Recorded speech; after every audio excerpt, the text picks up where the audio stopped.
नमस्कार, आप देख रहे हैं गढ़ आवाज न्यूज और मैं हूं आपके साथ मानवी ठाकुर। शुरुआत करते हैं आज की फटाफट खबरों के साथ।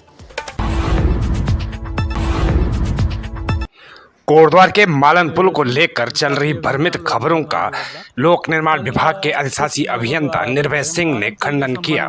उन्होंने कहा कि पुल बिल्कुल सुरक्षित है और ये जितनी भी खबरें आ रही हैं ये सब भ्रामक हैं। मैं निर्भय सिंह, अधिशासी अभियंता लोक निर्माण विभाग।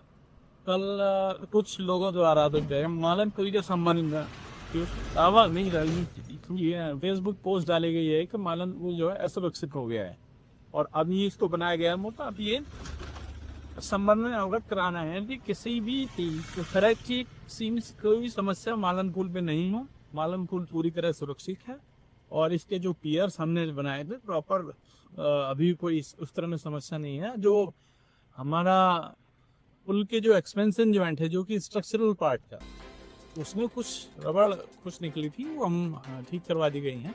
और इस तरह की अगर कोई भ्रामक सूचना कोई फैलाता है तो उस संबंध में जो है लोक निर्माण विभाग विधिक कार्रवाई लाएगी। और मैं स्थानीय जनता और सभी को ये आश्वस्त करना चाहता हूँ कि ये सभी तरह के यातायात के लिए, हैवी, हल्का वाहन, भारी वाहन, सभी तरह के लिए जो है भी सुरक्षित है और किसी भी तरह की कोई समस्या नहीं है।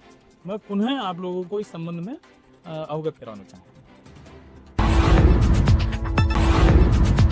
कोटद्वार नगर निगम के प्रथम आयुक्त एक बार फिर कोटद्वार नगर निगम के चौथे आयुक्त के रूप में अपना कार्यभार संभालते हुए कोटद्वार नगर निगम के विभिन्न मुद्दों पर अपनी गंभीरता स्पष्ट रूप से गढ़ आवाज पर बोलते हुए। देखिए, योजनाएं बहुत सारी हैं। नया नगर निगम अभी हमारा बना है, ज़्यादा टाइम नहीं हुआ है और मेरे ख्याल से 7-8 साल हो रहे हैं नगर निगम बने हुए, तो लोगों की अपेक्षाएं भी रहती हैं। सबसे पहले जो प्रायोरिटी मैं बताऊं कि आजकल जैसे बरसात का सीज़न चल रहा है तो बहुत सारी चीज़ें हैं कि कई नाले हैं जिनकी सफाई हुई है कि नहीं हुई, ये सुनिश्चित करना कि सभी नालों की सफाई सुनिश्चित हो जाए ताकि किसी के घर में पानी न जाए और लोग सुरक्षित रह सकें। दूसरा, जो जल भराव वाले स्थान हैं, आजकल ही जैसे डेंगू का सीज़न भी है तो डेंगू भी होता है, तो उन जल भराव वाले स्थानों को जो हमारे पास ऑलरेडी आइडेंटिफाइड हैं उनकी निकासी कैसे हो सकते हैं, उनकी निकासी करना और लोगों को डेंगू जैसे खतरनाक बीमारी से सुरक्षित करना। उसके बाद जो प्रायोरिटी की चीज़ें हैं, सबसे पहले जो नगर निगम का एक सामान्य लोगों का जो अप्रोच होता है, एक दृष्टिकोण जो लोगों का होता है वो होता है सफाई। तो सबसे पहले शहर की जो सफाई व्यवस्था है ताकि शहर हमारा साफ़ सुथरा रह सके, उसकी सफाई व्यवस्था को प्रॉपर ढंग से उसको सुनिश्चित करना कि हम शहर को साफ रखें।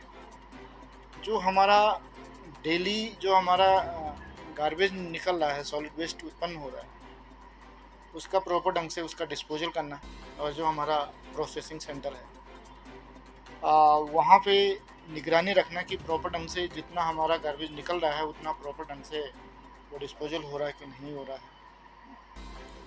दूसरा जो हमारा बड़ा इशू है कि जब मैं अपने पहले कार्यकाल में था तो उस दौरान मैंने हल्दू खाता में एक प्रोसेसिंग सेंटर के लिए, सॉलिड वेस्ट के लिए एक जगह हम लोगों ने वन भूमि ट्रांसफ़र करवाई थी और अभी जो है वहाँ पे हमारा जो प्रोसेसिंग सेंटर है वो फंक्शनल नहीं है, तो उसको फंक्शनल करवाना ये भी मेरी प्रायोरिटी है। बहुत सालों से जो हमारा मोटर नगर वाला जो इशू है वो लटका हुआ है, वो किस स्थिति में है, उसमें क्या हो सकता है कि ताकि उसका जो डिसीजन है वो नगर निगम के फेवर में हो जाए, तो वो भी मेरी एक प्रायोरिटी का एक मेरा सब्जेक्ट है। और आए दिन आप लोग सुनते होंगे कि जो यहाँ पे जो लावारिस जो हमारा जो पशु है, गौवंश है, वो लोगों के साथ कई बार जो है लोगों के साथ मारने की उनकी घटनाएं सुनने में आती हैं।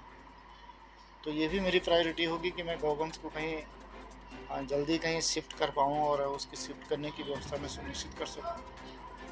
तो ये मेरी मुख्य बिंदु हैं। बाकी जो कंस्ट्रक्शन काम है वो होते रहते हैं और होना भी चाहिए, वो भी शहर की सड़कें अच्छी हों, वो भी मेरी प्रायोरिटी रहेगी।